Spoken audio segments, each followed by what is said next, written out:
ከተወሰነ ቀናት በኋላ ሻንግዩ ሃኦዲንግን አንድ የሙዚቃ ፌስቲቫል ጋበዛት። ይህ ከተጋቡ ለመጀመሪያ ጊዜ ስለነበር ደስታዋ ወደር አልነበረውም። በመሆኑም ከቤት ዘንጣ ነበር የወጣችው። ነገር ግን ልክ ቲያትር ቤት እንደደረሰች ሻንግዩ በስልክ እዚያ ሊገኝ እንደማይፈልግና ነገር ግን ለእንቅስቃሴ ሲል ብቻ ይህንን እንዳደረገ ሲያወራ ሰማች። ሌላ መጥፎ ነገር እንዳልሰማ ብላ እየሮጠች ከቲያትር ቤቱ ወጥታ ሄደች። እውነታው እስካሁን በትዳራቸው እርግጠኛነት አይሰማትም ነበር። ሻንግዩ እርሷን ያገባት ሜጂንግ እንዲቆርጥላት ብቻ ብሎ እንደሆነ ታውቃለች። በመሆኑም የምር ይወደኛል ወይስ ጥሩ ሰው ስለሆነ ነው የሚል ጥያቄ ተፈጥሮባታል። በዚህ የተብሰለሰለች በደመ ነፍስ ስትራመድ አንድ ሰው እንደሚከተላት አስተዋለች።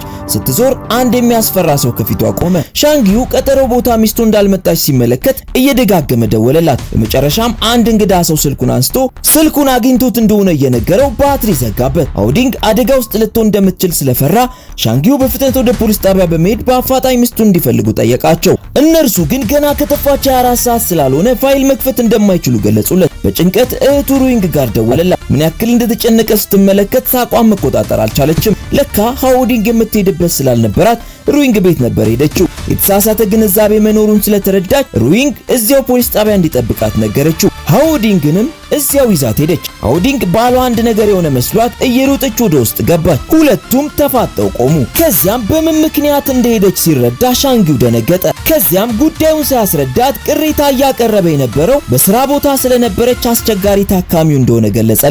ከዚያም ሁለተኛ እንደዚህ እንዳታደርግ አስጠነቀቃት። ከተጋቡ በኋላ ለመጀመሪያ ጊዜ ሃኦዲንግ እንደሚያስብላትና እንደሚወዳት ተመለከተች።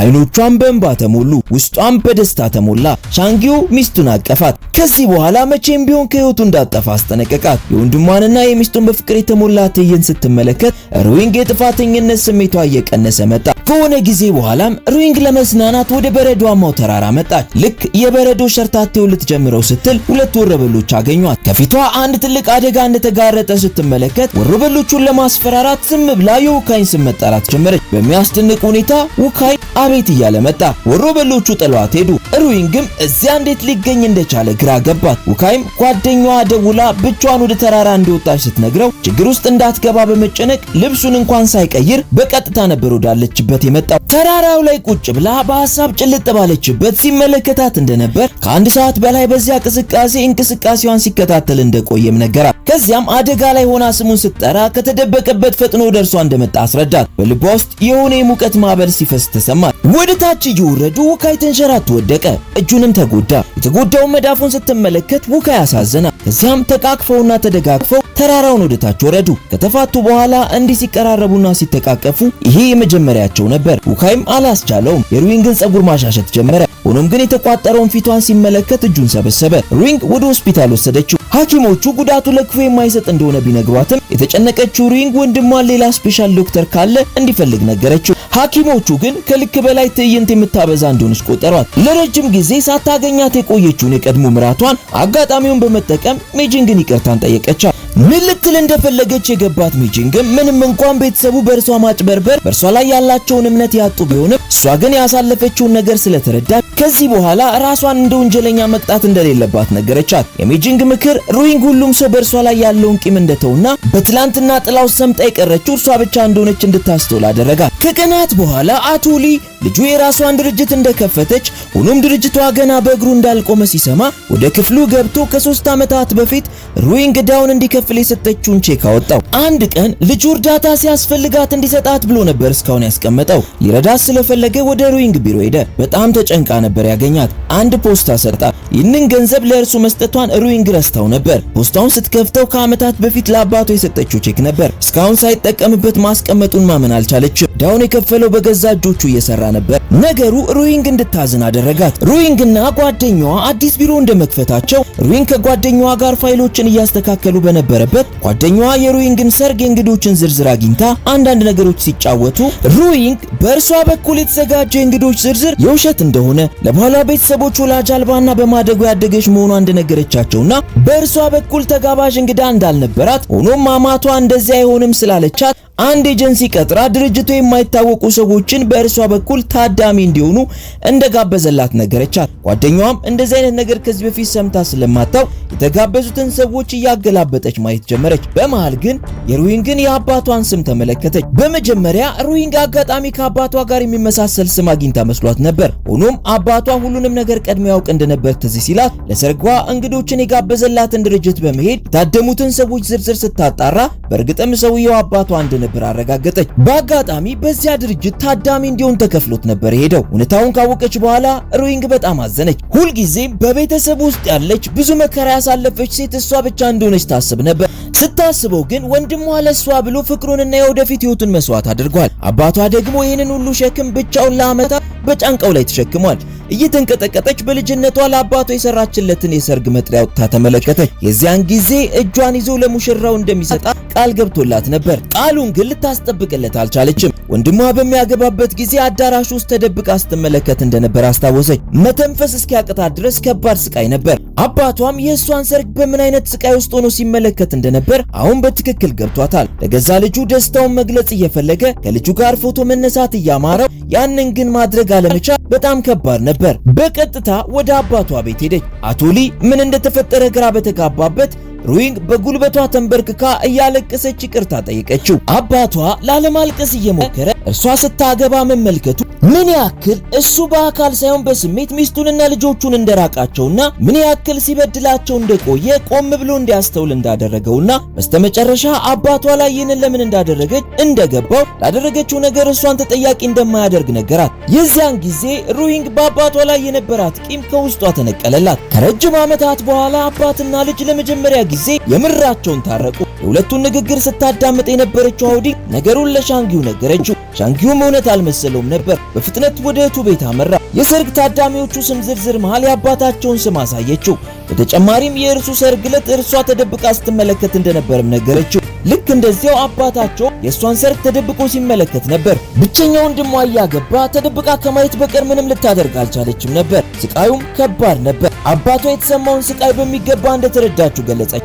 ውካይ የቀድሞ ሚስቱን ሊጠይቃት ወደ ቢሮ ሲመጣ ሩዊንግ ከሰው ጋር ነበረች። ሰውየውን ከዚህ በፊት አግኝቶት ነበር። ድባቡም ወዲያው ተቀየረ። ሁለቱ ወንዶች ተፋጠጡ። ውካይ ፊቱ ላይ ቅናት ይነበብ ነበር። ሳንቴንም ፍቅረኛ እንዳለው ጠየቀው። ሚስት ከፈለገም ሊያጣብሰው እንደሚችል ገለጸለት። ሳንቴ ግን የቀረበለትን ግብዣ አልተቀበለ። በልቡ ውስጥ የሚወዳት ሴት እንዳለች ነገረው። ከዚያም ሩዊንግን ማየት ጀመረ። በዚህ ሰዓት ውካይ ስለ ሩዊንግ እንደሚያወራ እርግጠኛ ሆነ። በንዴትም ተነስቶ ወጣ። እውነታው ግን ሳንቴ እየቀለደበት ነበር። ሩዊንግም ውካይ ቀንቶ እንደሄደ ስለገባት የተሳሳተ ግንዛቤውን ለማጥፋት ደውላ አብረው ራት እንዲበሉ ጠየቀችው። ውካይ ግን ከደንበኛው ጋር ቀጠሮ ስላለው እንደማይችል ገለጸላት። በመሆኑም ከጓደኛዋ ጋር ራት ወጡ። በአጋጣሚ ደግሞ ራት ሊበሉ የገቡበት ሬስቶራንት ውስጥ ውካይን ከሻኒው ጋር ተመለከተችው። ሁለቱ እየሳቁ ሲጫወቱ ስትመለከት ሩዊንግ በንዴት ደሟ ፈላ። ወደ መጸዳጃ ቤት ስትሄድ ውካይ ተከትሏት መጣ። ቀደም ሲልም የዋሻት ሌላ ነገር እንዳይመስላት በማሰብ እንደሆነ ሊያስረዳት ሞከረ። ጨምሮም ሻኒው ወደ አሜሪካ ነገ ልትበር ስለሆነ ቻው ሊባባሉ እንደተገናኙ ገለጸላት። በሚያስገርም ሁኔታ ይህንን ሁሉ ነገር ያቀነባበረችው ሻኒው ነበረች። ሁለቱ ሊላቀቁ እንደማይችሉ አምናለች። በመሆኑም ሩዊንግ ለውካይ ልቧ እንድትከፍትና እንዲታረቁ ጠየቀቻት። ከዚያም ውካይ አጠገቧ መጥቶ ተቀመጠ። ገና እንደተቀመጠ ሳንቴ ለዓመታት የሚወዳት ፍቅረኛ እንዳለችው ገለጸችለት። ድሮ ቢሆን ይህንን ነገር ላታብራራለት እንደምትችል፣ ሆኖም አሁን ከዚህ ሁሉ ነገር በኋላ ግን በብዙ መልኩ እንደተቀየረች ነገረችው። ደግሞስ አንድ ሰው የሚያስበውን ካልተናገረ ሌላ ሰው እንዴት ሊረዳው ይችላል? በዚህ መንገድ ሁለቱ ታረቁ። ከተወሰነ ጊዜ በኋላ ሻንጊው እህቱና አባታቸው በማዕከላቸው ያለውን ቅሬታ ስለፈቱ ቤተሰቡን የበለጠ ለማቀራረብ አንድ የቤተሰብ ጉዞ አዘጋጀ። አቶ ሊም ሆነ ሩዊንግ ሁለቱም ስለ ጉዞው ሲሰሙ በጣም ተደሰቱ። በመንገዳቸው ላይ አቶ ሊ ሩዊንግ የምትወደውን ለውዝ የተቀባ ዳቦ እየገዛላት በድንገት አመመው። መቆምም ስላልቻለ ወዲያው ወደቀ። ሁሉም በዙሪያው ተሰበሰቡ። ሐኪም የሆነው ልጁ ሻንጊው ሁኔታውን ከተመለከተ በኋላ ወደ ሐኪም ቤት እንዲወሰድ አደረገው። በኋላም ከተመረመረ በኋላ በጎን በኩል ያለው አጥንቱና ጀርባው እንደተጎዳና ጉዳቱ ስብስብ እንደሆነ ውጤቱ የሚያሳይ ነበር። በውስጡም ትልቅ እብጠት ተፈጥሮ ነበር። አስቸኳይ ቀዶ ሕክምና እንደሚያስፈልገው ተነገራቸው። ሐኪሙ ለዚህ ጉዳት መንስኤው ከዚህ በፊት ሆዱ ላይ ወይም ጀርባው አካባቢ የደረሰበት ጉዳት የሚያውቁ ከሆነ ጠየቃቸው። ሻንጊው ግን ከዚህ በፊት አባቱ ጉዳት ደርሶበት እንደማያውቅ ነገረው። ሆኖም ሩዊንግንና አቶሊን ስለ ጉዳቱ ጠየቃቸው። አቶሊ ከዚህ በፊት በመኪና የተመታውን አስታወሰ። ባለፈው ዓመት ውካይን ለማዳን ሲል የመኪና አደጋ ደርሶበት ነበር። ከሩዊንግ ጋር አይን ላይን ተጋጩ። ሩዊንግም ወዲያው ያለፈው ጥቅምት አባቷ ውካይ እንዳተረፈው አስታወሰች። ወዲያውም ለሻንጎ የተፈጠረውን ነገረችው። ሜጂንግ አቶሊ ውካይን ያተረፈው ሰው እንደሆነ ስታው ወዲያውኑ ለውካይ ደወለችለት። ስለ አማቱ ሁኔታ ሲሰማ በፍጥነት ወደ ሐኪም ቤት መጣ። ውካይ ሆስፒታል ሲደርስ አቶሊ ቀዶ ጥገና ላይ ነበር።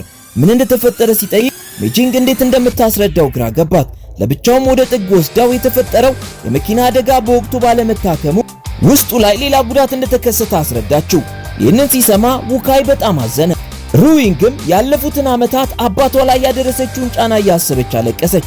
በጥፋተኝነት ስሜት ለአባቷ ያልተገባ ምላሽ ስትሰጥ በመቆየቷ ራሷን ወቀሰች። ውካይም አማቱን በወቅቱ እንዲታከም ጫና ባለማድረጉ ራሱን ወቀሰ።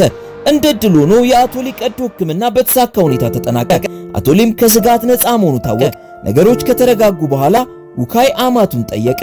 ለዚህ ሁሉ ነገር ዋነኛ ተጠያቂም እሱ እንደሆነ ነገረ። አቶሊ ግን በፍጹም እርሱን ተጠያቂ እንደማያደርግና ለእርሱ ስላደረገው ነገር ክብር እንደሚሰማው ገለጸለት። የዚያን ምሽት የአቶሊ ሁኔታ በድንገት አስደንጋጭ ሆነ። አቶሊ ምን እንደነካው ሳይታወቅ ደካከመ፣ ትንፋሽም አጠረው፣ ሰውነቱም መንቀጥቀጥ ጀመረ። ሐኪሞቹ የአቶሊን ነፍስ ለማዳን እየተረባረቡ ነው። ቤተሰቡ በጠቅላላ በጭንቀት ተውጧል። ሁኔታው ግን እየተባባሰ መጣ። አቶሊ ወደ ቀዶ ሕክምና ክፍል በድጋሚ ከመግባቱ በፊት ልጁን ሩዊንግን ትኩር ብሎ እየተመለከተ በአይኖቹ ይቅርታ ሊጠይቃት ሞከረ። ሩዊንግም አባቴን ካልያዝኩ ብላ ስትወራጭ ነበር። ከዓመታት መራራቅና በስቃይ የተሞሉ አስከፊ ቀናት በኋላ አባትና ልጅ ቢታረቁ ሕይወት በድጋሚ ልትለያቸው የመጣች ትመስላለች። ሩዊንግ ይህንን መሸከም አትችልም። ምናለ ውካይን ባላገባው ብላ መጸጸት ጀመረች። ከአባቷ ሚስጥሩን ባደብቅ ኖሮ ይህ ሁሉ ችግር አይመጣም ነበር። እነዚህን ቃላት ውካይ ሲሰማ በዝግታ በሩን ዘግቶ ሄደ። አቶሊ እርሱን ለማዳን ብሎ እንደታመመ ባሰበ ቁጥር ምናልባት አቶሊ የሚሞት ከሆነ የእርሱና የሩዊንግ ግንኙነት ሊያበቃለት እንደሆነ እያሰበ በጣም ከፋ። በሌላ ቀን ሩዊንግ የቀድሞ አማቾቿ ቤት በመገኘት እውነቱን ደብቃቸው ስለኖረችና ስለዋሸቻቸው ከልቧ ይቅርታ ልጠይቃቸው እንደመጣች ነገረቻቸው። ከዚያም ከነርሱ ምንም ሳትጠብቅ ወጣ ሄደች። የሆዲንግ እናት አቶሊን ልትጠይቅ ሆስፒታል መጣች። በዚያም ልጇ ሆዲንግ ታሪኩን በሙሉ ለብቻ ወስዳ ነገረቻት። በታሪኩ በጣም የተነካችውና ከውካይ ቤተሰቦች ጋር የቅርብ ጓደኛ የሆነችው የሆዲንግ እናት የአቶሊን ታሪክና ልጃቸውን እንዴት እንዳዳነ የሰማችውን ሁሉ ነገረቻቸው። እነርሱም በሰሙት ነገር ልባቸው ስለተነካ ሩዊንግና ውካይን ጠርተው እንደገና እንዲታረቁና በድጋሚ እንዲጋቡ ጥያቄ ያቀረቡላቸው። በሚያስገርም ሁኔታ በመጀመሪያ እምቢ ያለው ሩዊንግ ሳትሆን ውካይ ነበር። ለቤተሰቦቹም እርሱም ሆነ ሩዊንግ ከዚህ በኋላ አንድ ላይ የመሆን ሐሳብ እንደሌላቸው ነገራቸው። ከዚያም በእነሱ ውሳኔ ጣልቃ እንዳይገቡ አስጠንቅቆ ሩዊንግን ወደ ውጭ ሸኛል። ሩዊንግ ለእርሷ ያለው ስሜት እንደዚህ ቀዝቃዛ መሆኑ አስገረማት። ሩዊንግ ከሄደች በኋላ ውካይ ከቤተሰቦቹ አቶሊ የሰርጉ ቀን ታዳሚ እንደነበርና ውካይንም ያዳነው በአጋጣሚ ሳይሆን ማን እንደሆነ እያወቀ እንደሆነ ነገሩት። ይህንን ሲሰማ የበለጠ የጥፋተኝነት ስሜት ተሰማው። በዚህ ሁኔታ አባቷ ከሞተ ሩዊንግ መቼም ይቅርታ እንደማታደርግለት በሐሳብ ተዋጠ። ከዚያን ቀን ጀምሮ ውካይ ከሩዊንግ መራቅ ጀመረ። ሆስፒታልም በርቀት ሆኖ ነበር የሚያያት። በድንገት ውካይ ካጠገቧ ሲርቃት ሩዊንግም ባዶነት ተሰማት። ባዶነቷንም ለመርሳት ከዚህ በፊት የነበሩትን የስልክ ቅጂዎች ታዳምጥ ነበር። ውካይ ተደብቆ እንደሚመለከታት ግን አላወቀችም። ውካይም ሩዊንግ እንዲስተሰቃይ ለዚህ ሁሉ የዳረጋት እሱ እንደሆነ በማሰብ እሷን ለማናገር አቅም አጣ። በዚህ የተነሳ መጠጥ መጠጣት ጀመረ። አንድ ቀን በጣም ሰክሮ በደመ ነፍስ የሩዊንግ በር ላይ ተቀምጦ ሩዊንግ መጣች። እሷን ሲመለከታት ነበር በስህተት ሩዊንግ ቤት እንደመጣ ያወቀው። ምንም ሳይላት ተነስቶ ሄደ። ሩዊንግም በጣም ስላሳዘናት ወደ ቤት ልሸኛ አለችው። ውካይም አልፈልግም ራይድ እየጠራው ነው አላት። ከዚህ በላይ መገፋቷን መቋቋም ያልቻለችው ሩዊንግ ፊት ለፊት ለምን በዚህ ሁኔታ አጠገቧ ሊሆን እንዳልፈለገና ብቻዋን እንደተዋት በንዴት ጠየቀችው። ውካይም ምናልባት አባቷ መትረፍ ካልቻለ የሁለቱ ግንኙነት ሊያበቃለት እንደሚችል ስጋት ውስጥ እንደሆነና ለዚያ ደግሞ ራሱን ተጠያቂ እንደሚያደርግ ነገራት። ሩዊንግ ያላትን ነገር እያሰላሰለች ወደ ቤቷ ስትመለስ ከአንድ ቀን በፊት ስለሱ የተናገረችውን በተሳሳተ መንገድ ተረድቶት ሊሆን እንደሚችል ጠረጠረች። በዚህ ምክንያት እሱን ማጣት እንደሌለባት ወስና እየሮጠች ተመልሳ ሄደች። ከዚያም ጠራችውና ለምንም ነገር እሱን ተጠያቂ እንደማታደርገው ነገረችው። እሱን ያገባችው የእውነት አፍቅራው እንደሆነና እውነታውን ደብቃ የኖረችው እርሱ እንዳታጣው ከነበራት ፍራቻ እንደሆነ ያለ እርሱ አንድም የሰላም ቀን አሳልፋ እንደማታውቅ ገለጸችለት። በስተመጨረሻም ውካይ የሩዊንግን እውነተኛ ስሜትና ፍላጎት ከተረዳ በኋላ በመካከላቸው የነበረው የተሳሳተ ግንዛቤ ጠፋ። ውካይም እየሮጠ ሄዶ ሩዊንግን አቀፋት። ሁለት የሚዋደዱ ነገር ግን ስሜታቸውን በግልጽ ባለመነጋገር ሊተጣጡ ጫፍ የደረሱ ጥንዶች በስተመጨረሻ ታረቁ። ብዙም ሳይቆይ አንድ መልካም ዜና አዳመጡ። አቶ ሊ ጤንነቱ ተሻሽሎ ከኮማ እንደወጣና እንደነቃ ሰሙ። ሩዊንግና ውካይ ዜናውን እንደሰሙ ፈጥነው ወደ ሆስፒታል መጡ። ሩዊንግ አባቷን አቅፋ አለቀሰች። አባቷ ከሞት ስለተረፈ የተሰማትን ደስታ ገለጸችለት። አቶ ሊ ልጆቹ ዙሪያውን ከበውት ሲመለከት የደስታ እንባ ነባ። ከቀናት በኋላ አቶ ሊ ሙሉ በሙሉ ድኖ ከሆስፒታል በሚወጣበት ቀን አለቃዩን ግን ሲመለከት በጣም ደነገጠ። ይሄ የመጀመሪያው ግንኙነታቸው ነበር። አለቃዩን ልጁን ከአደጋ ስላተረፈለት ሁሌም ሊያመሰግነው ይፈልግ እንደነበር ነገረው። በተጨማሪም አንድ ጉዳይ ሊያማክረው እንደመጣ ማሳወቀው። ከዚህ በፊት በተፈጠሩት ችግሮች እርሱ የልጁን ሰርግ፣ ሩዊንግ ደግሞ የወንድሟን ሰርግ በአግባቡ ለመታደም አልታደሉም። በመሆኑም ያንን ለማካካስ ልጆቻችንን በድጋሚ ደግሰን እንዳር አለው። አቶ ሊ በጣም ተደሰተ። የሰርጉም ቀን ደረሰ። አቶ ሊ ከቃላት በላይ የሆነ ደስታ እየተሰማው ነው። ልክ ለልጁ ለልጅነቷ ቃል እንደገባላት እጇን ይዞ ወደ ሙሽራው ወሰዳት። ውካይንም ጨበጠው። ውካይ አሁን ምን ያክል ልጁን እንደሚወዳትና ደስተኛ እንደሚያደርጋት ያውቃል። በመቀጠልም ሻንጊውና ሃውዲንግ ተያይዘው ገቡ። ሁለቱ ልጆቹ በአማረ ሁኔታ እያገቡ ሲመለከት አቶ ሊ የልጆቹን ያማረ ስኬትና የወደፊት ዕጣ ፈንታ እያየ በረጅሙ ተነፈሰ። በስተመጨረሻ ሁሉም ቤተሰብ ተሰብስቦ የሚያምረውን የቤተሰብ ፎቶ ተነሱ። ከሁለት ዓመታት በኋላም ሩዊንግ ሴት ልጅ ወለደች። አሁን ወይዘሮ ጂያንግ እንደ ድሮ ብቸኛ አይደለችም።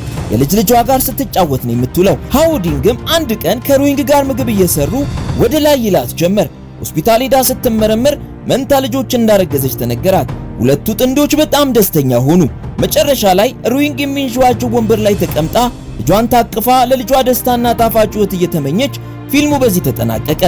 ሁሌም ምርጥ ምርጡን ለእናንተ ቤስት ሙቪስ ሪካፕ። ይመቻችሁ።